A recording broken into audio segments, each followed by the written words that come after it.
मजे से भजन करे हो सतगुरु बाबा वही जाने महिमा लसो मन से भजन करे हो मन से भजन करे हो सतगुरु बाबा वही जाने महिमा लसो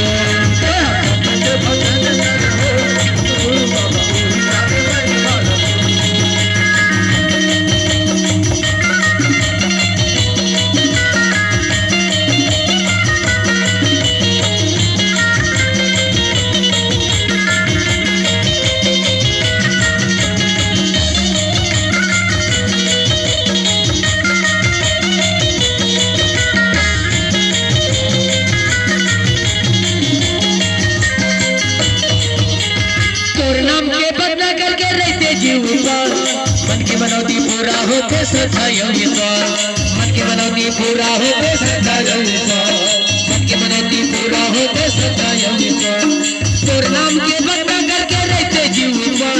मन की मनौती पूरा होते सदायो मनौती पूरा होते सदायो मनौती पूरा होते सदायो तो वही जाने वही वाला तो गुरु हो बाबा वही जाने वही वाला तो वही जाने वही वाला तो गुरु हो बाबा वही जाने वही वाला तो वही जाने वही वाला तो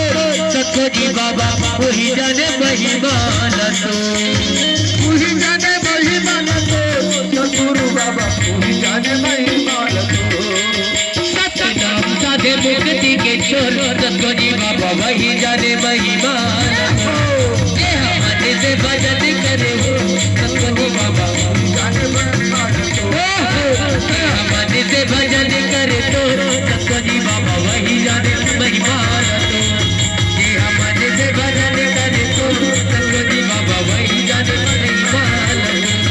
ये मन से भजन करे तो सतगुरु बाबा वही जाने महिमा। श्रीमान तरुण यादव।